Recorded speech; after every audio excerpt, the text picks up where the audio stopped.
I bet you didn't know this. Imagine कि तुम पढ़ाई में बहुत ज्यादा अच्छे हो, तुम्हें डॉक्टर बनना है, जिसके लिए तुम बचपन से ही क्लास 5 से ही कोटा में जाके प्रिपरेशन कर रहे हो और फाइनली तुम अपने पहले अटेम्प्ट में ही एम्स दिल्ली क्रैक कर लेते हो, जहां पे 4.5 साल का एमबीबीएस करते हो और उसके बाद अपना नीट पीजी करते हो और फिर कोई सुपर स्पेशलाइजेशन करते हो और ये सब डिग्री करते करते तुम्हारा एज अराउंड 35 हो जाता है और फिर जाके तुम्हें काफी हैंडसम सैलरी लेते हो, जैसे कि 4-5 लाख पर मंथ, जो कि बहुत ज्यादा अच्छा है। लेकिन फिर तुम इंस्टाग्राम स्क्रॉल करते हो और तभी तुम एक लड़की को देखते हो जो कि अपना बॉडी को और कुछ खाने का ऑब्जेक्ट को सेक्सुअलाइज करके वीडियोस बनाती है और फिर तुम्हें उसका अर्निंग का पता चलता है और तुम्हें पता चलता है कि सिर्फ वो इंस्टाग्राम सब्सक्रिप्शन से कुछ ना भी हुआ तो 21 लाख रुपए कमा रहा है और ये चीज सुन के तुम्हारा दिमाग हिल जाता है। देखो, दिमाग तो हिलना ही है, कुछ कुछ बंदे कुछ और भी हिला देते हैं, but jokes aside, welcome to the episode जहां पे मैं तुम्हें बताऊंगा कि कैसे उन क्रिएटर्स जिनको कि तुम डीजेनरेट कहते हो, फादरलेस बिहेवियर वाले कहते हो, वो लोग एक्चुअली में बहुत ज्यादा स्मार्ट है और वो लोग बहुत बहुत ज्यादा फार रहे अपने लाइफ में।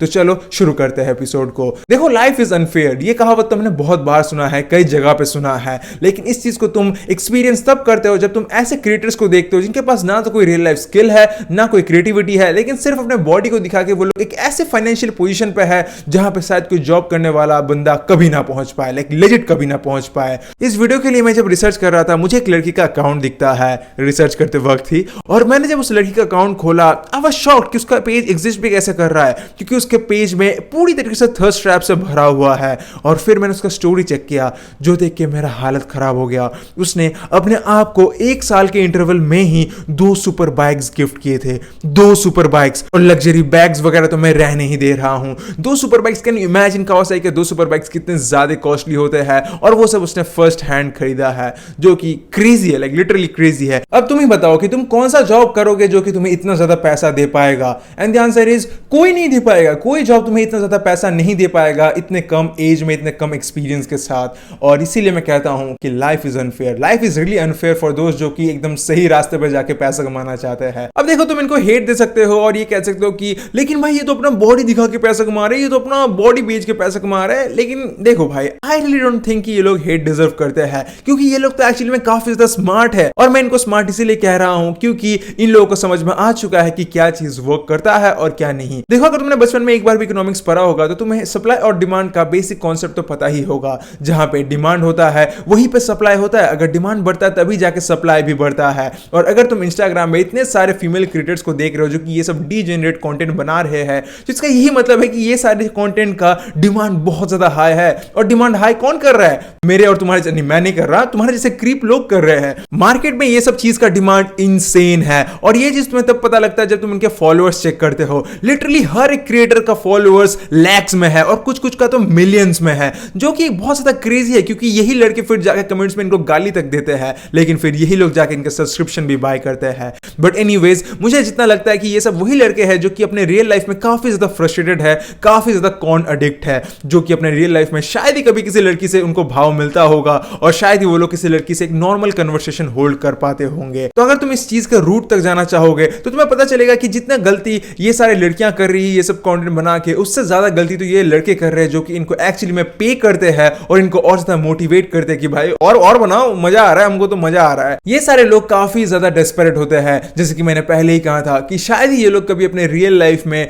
किसी लड़की के साथ बात किए हैं, जिसकी वजह से किसी लड़की के मुंह से गाली या फिर कोई डबल मीनिंग चीज सुन के इन लोगों को मानो ऑर्गेज़म ही आ जाता है, और ये लोग इस चीज के लिए किसी भी एक्सटेंट तक जा सकते हैं। और इसी का जो फायदा है वो मुस्कानकारी जैसे लोग लेते हैं, आई मीन लड़कियां लेते हैं, और साथ ही साथ कुछ इंडियन गेमर्स भी, फीमेल गेमर्स, जहां पे लोग लिटरली उनको सुपर चैट करते हैं ताकि वो लोग कुछ डबल मीनिंग सेंटेंस उनका सुपर चैट में दिया हुआ वो चीज पढ़ ले। इनका जो बिजनेस मॉडल है उसको मैंने थोड़ी देर स्टडी किया और मैंने जो देखा वो काफी इंटरेस्टिंग है। लाइक इनका जो बिजनेस मॉडल है, जो धंधा का मॉडल है, वो एक्जैक्टली किसी बड़े धंधे के मॉडल जैसा ही है। Let me explain. लेकिन उससे पहले मैं तुमको एक डिस्क्लेमर दे देता हूं कि मैं इनका जो बिजनेस का ऑफरिंग है, वो ऑफरिंग क्या है वो आपको भी पता है, मैं उसको भी एज अ प्रोडक्ट ही मेंशन करूंगा, क्योंकि मैं अपने वीडियो को एज रिस्ट्रिक्टेड नहीं बनाना चाहता हूं। एनीवेज, चलो अब हम एक नॉर्मल और एक बड़े बिजनेस का एग्जांपल लेते हैं, जैसे कि मूवी इंडस्ट्री। मूवी इंडस्ट्री का जो फाइनल प्रोडक्ट होता है वो है एक फिल्म। देखो, एक मूवी के रिलीज होने से पहले काफी सारे टीजर्स, ट्रेलर और साथ ही साथ काफी सारे गाने भी रिलीज किया जाता है, और ये सब चीज इसीलिए किया जाता है ताकि मूवी के अराउंड एक हाइप बना सके।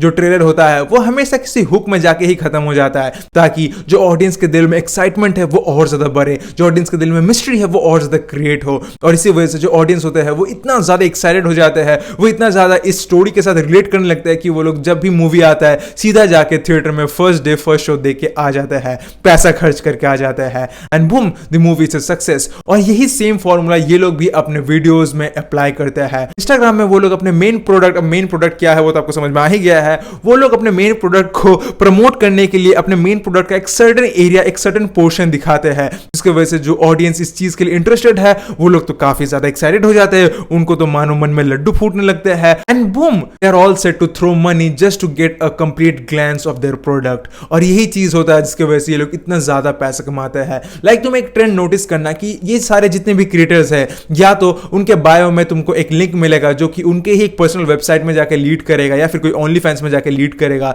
जहां पे तुम्हें उनका प्रोडक्ट देखने को मिलेगा। और नहीं तो वो लोग अगर अपना प्रोडक्ट पूरा नहीं दिखाना चाहते हैं तो वो लोग इंस्टाग्राम में ही सब्सक्रिप्शन वाला फीचर्स ऑन कर देते हैं, जैसे कि मुस्कान कारिया ने किया है।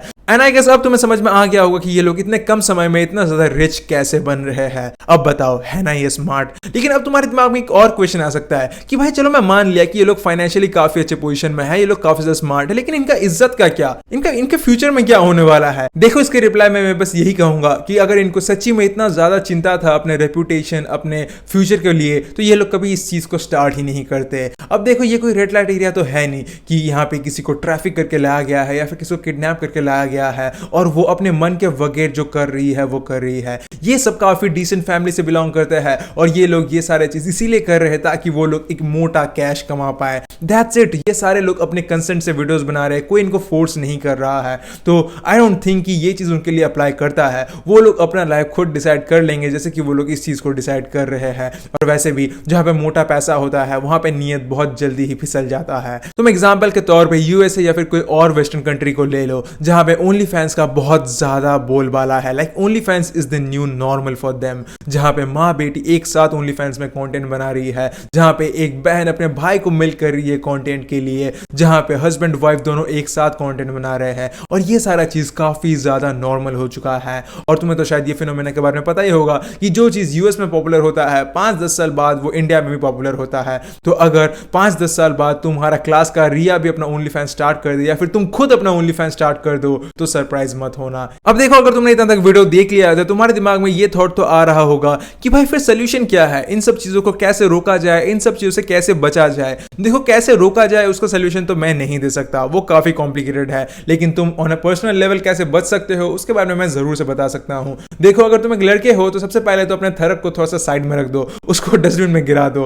बट बिसाइड दैट जाओ नए नए लोगों से मिलो, लड़कियों से बात करो, उनसे दोस्ती करो। और अगर कोई लड़की पसंद आ रहा है तो जाओ जाके उसके सामने अपने इमोशंस को एक्सप्रेस करो। ये सब चीजों से तुम्हारा जो सोशल स्किल है वो भी बढ़ेगा, तुम्हारे फ्रेंड सर्कल बढ़ेगा, तुम एक एक्सट्रोवर्ट बनोगे और इन जनरल तुम एक बेटर पर्सन बनोगे। और अगर किस्मत अच्छा हुआ तुम्हारा मेरे जैसा तो क्या पता तुम्हें काफी अच्छी लड़की भी मिल जाए एज अ गर्लफ्रेंड। बाकी आई वांट टू से कि चैनल को सब्सक्राइब कर देना ऐसे ही बढ़िया वीडियोस देखने के लिए, और कमेंट में बता देना तुम्हारा क्या पर्सपेक्टिव है इस पूरे चीज के बारे में। क्या वो लोग सही में गलत कर रहे हैं या फिर वो लोग एक्चुअली में स्मार्ट है। मिलते हैं अगले वीडियो में। Till then bye bye, stay safe.